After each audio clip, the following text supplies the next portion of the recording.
শুরুতে মানুষ গাছে ছালপাতা পরে থাকতো না, এগুলো মিথ্যা কথা। আল্লাহ রাব্বুল আলামিন আসমান থেকে পোশাক নাজিল করেছেন প্রথম।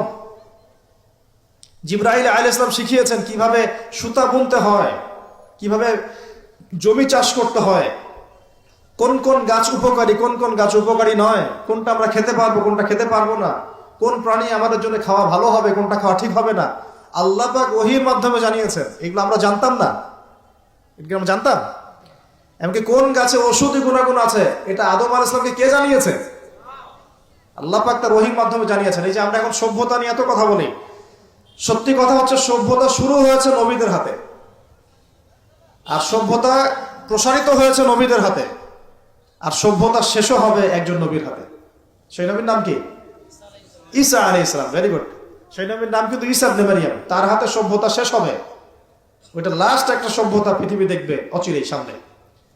এখন আসেন, আদম আলাইহিস সালাম ছিলেন আল্লাহ পাকের খলিফা, এবং তিনি পৃথিবীতে তার আল্লাহ পাকের বিধান দিয়ে নিজে চলেছেন, পরিবারকে চালিয়েছেন, ওই সময় সমাজকে চালিয়েছেন, এবং ওই সময় পৃথিবীটাকে তিনি আল্লাহ পাকের বিধান দিয়ে পরিচালিত করেছেন, অন্য কারো বিধান দিয়ে নয়, মন গড়া বিধান দিয়ে তো মোটেই নয়, এবং নিজের রচনাকৃত বিধান দিয়ে তো মোটেই নয়, নিজের প্রবৃত্তিগত অনুসরণ দিয়ে মোটেই নয়, বরং আল্লাহ পাকের পক্ষ থেকে যা এসেছে সেইটা তিনি ফলো করেছেন। এই অনুসরণটা কি নূহ আলাইহিস সালাম করেন নাই? ইব্রাহিম আলাইহিস সালাম করেন নাই? মুসা আলাইহিস সালাম করেন নাই? ঈসা আলাইহিস সালাম করেন নাই? দাউদ আলাইহিস সালাম করেন নাই? সুলাইমান করেন নাই আলাইহিস সালাম? আমাদের নবী মুহাম্মদ সাল্লাল্লাহু আলাইহি ওয়াসাল্লাম তিনি কি করেন নাই? আমার কথা কি বুঝতে পারছেন? তাহলে তারা কি অনুসরণ করেছেন পৃথিবীতে? আল্লাহ পাকের ওহীর বিধান। কিসের বিধান? ওহীর বিধান। এখন আসেন, আরেকজন নবীকে আল্লাহ পাক বলেছেন খলিফা, তার নাম কি বলেছিলাম শুরুতে? দাউদ। কোন সূরায় আছে এটা? সদের মধ্যে। এইখানে আল্লাহ পাক আরো স্পষ্ট করে বলেছেন একজন খলিফার দায়িত্ব কি। খুব মনোযোগের সাথে শুনবেন। উপযুক্ত পরিবেশ মনে হচ্ছে বলে আলোচনাগুলো করছি। আপনারা খুব সুন্দরভাবে বসে আছেন, আমি কথা বলতে খুব কমফোর্ট ফিল করছি। আপনাদেরকে শুকরিয়া, জাযাকুমুল্লাহ। আল্লাহ পাক বলছেন যে ইয়া দাউদ, হে দাউদ, ইন্না জাআলনাকা খলিফাতান ফিল আরদ, আমি আল্লাহ তোমাকে পৃথিবীতে আমার খলিফা করেছি। সুবহানাল্লাহ। হে দাউদ, আমি তোমাকে পৃথিবীতে আমার খলিফা করেছি। এখান থেকে বলতে গিয়ে আপনাকে বলছিলাম যে দাউদ আলাইহিস সালাম এই জেরুজালেম থেকে 40 বছর বিশ্ব শাসন করেছিলেন। কত বছর? দাউদ আলাইহিস সালাম এই জেরুজালেম থেকে, যেখানে এই লড়াইগুলো হচ্ছে এখন, এখান থেকে তিনি 40 বছর বিশ্ব শাসন করেছেন, এবং তারপরে তার সন্তান সুলাইমান আলাইহিস সালাম আরো 40 বছর তার বাবার চেয়েও দাপটের সাথে এই বিশ্ব শাসন করেছে, এবং তারা ছিলেন তখন মুসলিম। তারা ছিল তখন কি? মুসলিম। কিন্তু এখন যে ইসরায়েলকে আপনারা দেখছেন, তারা ওই শাসনটাকে ফিরিয়ে আনার চেষ্টা করছে, কিন্তু ভুল একটা পথে। ভুল পথটা কোথায়? তারা মনে করে তাদের একজন মাসিহ আসা এখনো বাকি আছে, এবং তারা মাসিহুদ দাজ্জালকেই তাদের মাসিহ মনে করে। আল্লাহ পাক তাদের মাসিহ পাঠিয়েছিলেন, সেই মাসিহের নাম হচ্ছে ঈসা আলাইহিস সালাম, কিন্তু তারা নিজেরা তাদের মাসিহকে চিনতে ভুল করে হত্যার চেষ্টা করেছিল। তারা নবীদেরকে হত্যা করা জাতি, এমনকি তারা আমাদের নবী মুহাম্মদ সাল্লাল্লাহু আলাইহি ওয়াসাল্লাম কেউ হত্যার চেষ্টা করেছে একাধিকবার। তো তারা মাসিহ ঈসা আলাইহিস সালামকে হত্যার চেষ্টা করেছিল, আল্লাহ পাক তাকে উঠিয়ে নিয়েছেন, এবং তাদেরকে পরীক্ষা ফেলে আল্লাহ পাক মাসিহুদ দাজ্জালকেই তাদের কাছে মাসিহ মনে করিয়ে দিয়েছেন। এখন তারা দাজ্জালের জন্য তাদের প্ল্যাটফর্মটা রেডি করছে। এই কারণেই এই সংঘাতগুলো আপনারা দেখছেন।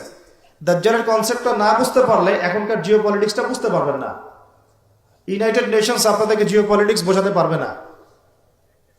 জিও পলিটিক্সটা বুঝতে হলে দাজ্জালের কনসেপ্ট লাগবে। তাদের ধারণা তাদের মাসিহ আসলে পরে তারা ওই ফিলিস্তিন থেকেই, জেরুজালেম থেকেই আবারও বিশ্ব শাসন করবে, এটা ওরা ধারণা করে।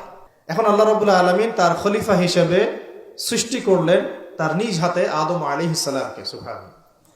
প্রথম মানবকে, তিনি নবীও হলেন, তিনি প্রথম মানব, এবং তিনি খলিফা। এখন আদম আলাইহিস সালামকে তার স্ত্রী সহ জান্নাতে থাকতে দেয়া হলো। এই ঘটনা আপনারা জানেন। ইবলিস এসে প্ররোচিত করলো, তার আগে ইবলিসকে বলা হয়েছিল সেজদা করো, সবাই সেজদা করলো, ইবলিস করলো না, মনে আছে? এটা তো আপনারা জানেন, ওইদিকে আমি আর ওই জন্য সময় নষ্ট করছি না। ইবলিস সেজদা না করে কাফের হয়ে গেল, আর আদম আলাইহিস সালাম এবং হাওয়া আলাইহিস সালামকে জান্নাতে থাকতে দেয়া হলো, বলা হলো যে এখানে থাকো, কিন্তু ওয়ালা তাকরাবা হাদিহিশ শাজারা, এই গাছের কাছেও যাবে না। ইবলিস ফুসলিয়ে ফাসলিয়ে তাদেরকে গাছের কাছে নিয়ে গেল, যেভাবে আমাদেরকে ফুসলিয়ে পাপের দিকে নিয়ে আসে ঠিক এভাবেই, ঠিক আছে? এখন আমাদের পিতামাতা একটা ভুল করে ফেললেন, মানুষ মাত্রই কি হবে? আমাদের পিতামাতা ভুল করে ফেললেন। এটাই তো হাদিসের ব্যাখ্যা যে কুল্লু বনি আদম খাত্তা, প্রত্যেকটা বনু আদমেরই কি আছে? ভুল আছে। খায়রুল খাত্তাইন আত-তাওয়াবিন, যারা তওবা করে তারা হচ্ছে উত্তম ভুলকারী। তো আমাদের পিতা কিন্তু ভুলের উপর অটল থাকলেন না। ইবলিস যেমন তার মতে অটল থাকলো যে আমি সেজদা করি নাই তো কি হয়েছে, খলাকতানি মিন নার ওয়া খলাকতাহু মিন তিন, আমাকে সৃষ্টি করেছেন আপনি আগুন দিয়ে, ওকে সৃষ্টি করেছেন মাটি দিয়ে। এটা ইবলিসের চরিত্র, যে ভুলের উপর অটল থাকে, সংশোধন করে না, সে ইবলিসের অনুসারী। কথা বুঝতে পারছেন? ইবলিস কি এখানে সঠিক ছিল? নাউজুবিল্লাহ, কখনোই না। আল্লাহ পাক তাকে আদেশ করেছেন, আদম কিসের তৈরি সেটা তো দেখার দরকার নাই, আল্লাহ পাক আদেশ করেছেন, বাস তোমাকে সেজদা করতে হবে। এখন আমরা যেমন আল্লাহ পাকের আদেশের সামনে অনেক সময় এরকম দলিল উপস্থাপন করি, এটা কেন করব, এটা কেন করব, তাই না?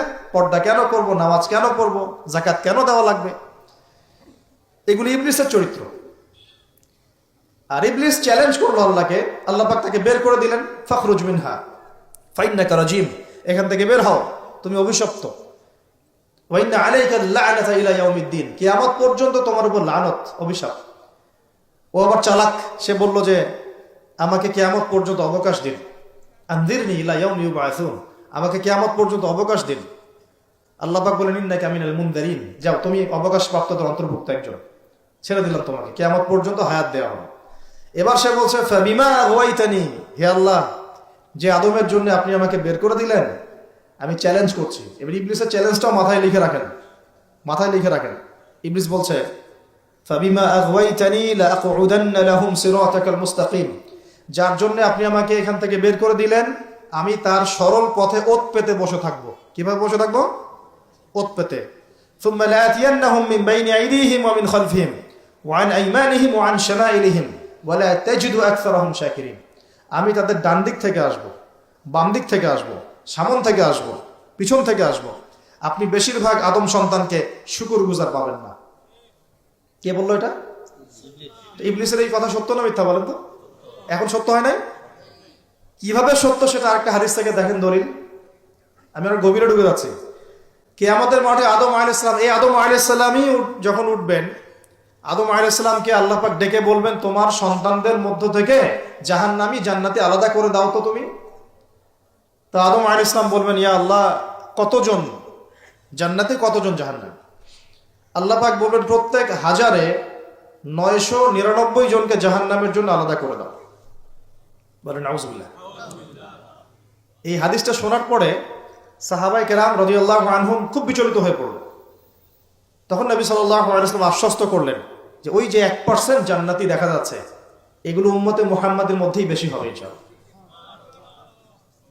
তবে কোন উম্মতে মুহাম্মাদে যে নামাজ পড়ে না, রোজা রাখে না, যাকাত দেয় না, শরীয়তের বিধিবিধানের কোনো পরোয়া করে না, কোরআনটা পর্যন্ত তেলাওয়াত করতে চাচ্ছে না, সেই উম্মতে মুহাম্মাদি কথা বলা হচ্ছে কি?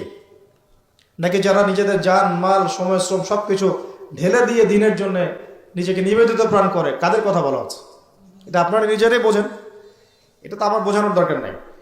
এখন বুঝেন তাহলে পার্সেন্টেজটা কত হবে। তো ইবলিসের কথা তাহলে সত্য হলো। ইবলিস কি বললো? ওয়ালা তাজিদু আকসারাহুম শাকিরিন, বেশিরভাগকে আপনি শুকরগুজার পাবেন না। আল্লাহ পাক নিজেও এই কথা বলেছেন সূরা সদের মধ্যেই, ওয়া কালিলুম মিন ইবাদিয়াশ শাকুর, আমার শুকরগুজার বান্দা খুব কম হবে। অন্য একটা জায়গাতেও আছে।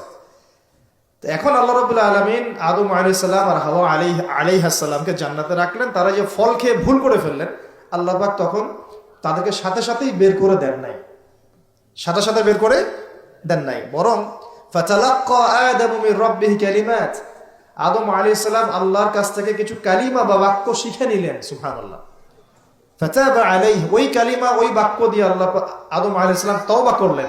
ওই কালিমা ওই বাক্য দিয়ে আদম আলাইহিস সালাম কি করলেন? তওবা করলেন। আবার বলছি, ফাতালাক্কা আদামু মির রাব্বিহি কালিমাত, আদম আলাইহিস সালাম তার রবের কাছ থেকে কিছু কালিমা শিখে নিলেন।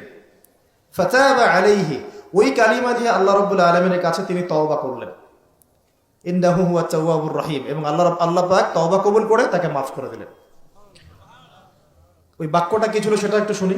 ওই বাক্যটা ছিল রব্বানা, আমার সাথে বলেন, রব্বানা যালামনা আনফুসানা ওয়া ইল্লাম তাগফির লানা ওয়া তারহামনা লানাকুনান্না মিনাল খাসিরিন। মানে অর্থ হচ্ছে, হে আমাদের রব, রব্বানা যালামনা আনফুসানা, আমরা নিজেদের নফসের উপর জুলুম করেছি। ওয়া ইল্লাম তাগফির লানা, আপনি যদি আমাদেরকে মাফ না করেন, ওয়া তারহামনা, আমাদের উপর রহম না করেন, লানাকুনান্না মিনাল খাসিরিন, আমরা অবশ্যই ক্ষতিগ্রস্তদের অন্তর্ভুক্ত হয়ে যাব।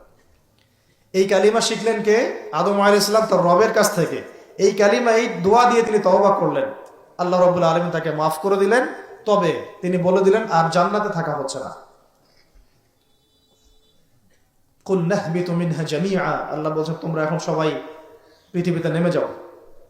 ফাইম্মা ইয়াতিয়ান্নাকুম মিন্নি হুদান, নেমে যাও পৃথিবীতে, কিন্তু জেনে রেখো পৃথিবীতে আমার পক্ষ থেকে তোমাদের কাছে হেদায়েত যাবে। কি যাবে?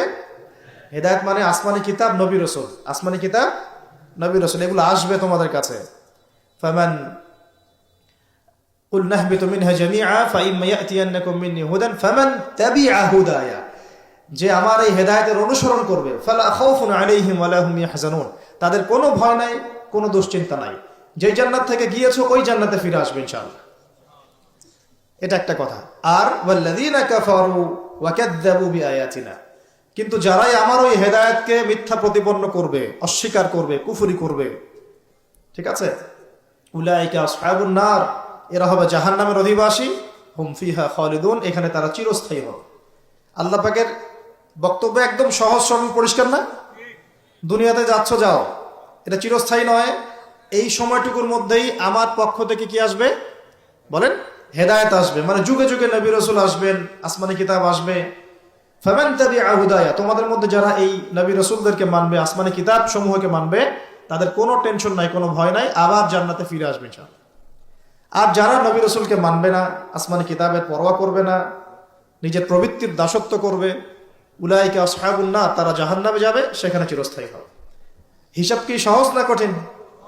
একদম সহজ কথা আল্লাহ পাকের। এবার এই পৃথিবীতে এখন আদম আলাইহিস সালামকে আল্লাহ পাক কি বলেছেন? কি শব্দটা বলেছিলাম? খলিফা। এবার আদম আলাইহিস সালাম পৃথিবীতে এসে কি আবারও নতুন করে কোন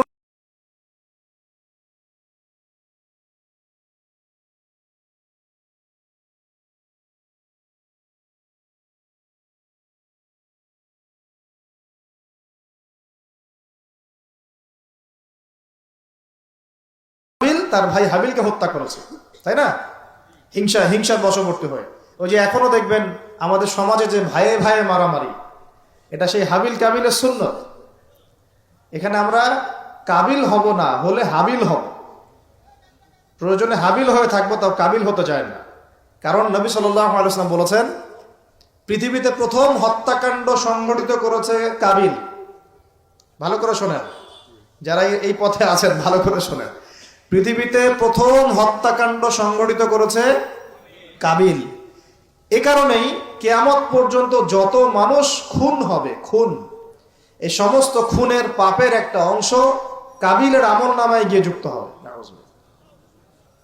মনে করায় দেই, কাবিল একজন নবীর সন্তান। কার সন্তান? নবীর সন্তান। লূত আলাইহিস সালামের স্ত্রী একজন নবীর স্ত্রী। নূহ আলাইহিস সালামের স্ত্রী একজন নবীর স্ত্রী। আবু লাহাব সর্বকালের সর্বশ্রেষ্ঠ মানব মুহাম্মদ সাল্লাল্লাহু আলাইহি ওয়াসাল্লামের চাচা। আবার ফিরআউনের ওই স্ত্রী, তার নাম, দাসীর নাম কি? আসিয়া। তাহলে আমাদের বংশ, আমাদের রং, আমাদের জাতীয়তা, আমাদের অর্থ সম্পদ, আমাদের টাকা পয়সা, আমাদের স্ট্যাটাস, আমাদের ভাষা, আমাদের এই গোত্রীয় বিভাজন, এগুলো আমাদেরকে আল্লাহ পাকের আযাব থেকে বাঁচাতে পারবে না, যদি না আমরা আল্লাহ পাকের হুকুম আহকাম মেনে চলি। একজন নবীর ছেলে কোথায় যাচ্ছে? একজন নবীর স্ত্রী কোথায় যাচ্ছে? লূত আলাইহিস সালামের স্ত্রী কোথায় যাচ্ছে? আবু জাহেল কি আল্লাহ নবী সাল্লাল্লাহু আলাইহি ওয়াসাল্লামের চাচা ছিল না? আবু লাহাব কি চাচা ছিল না?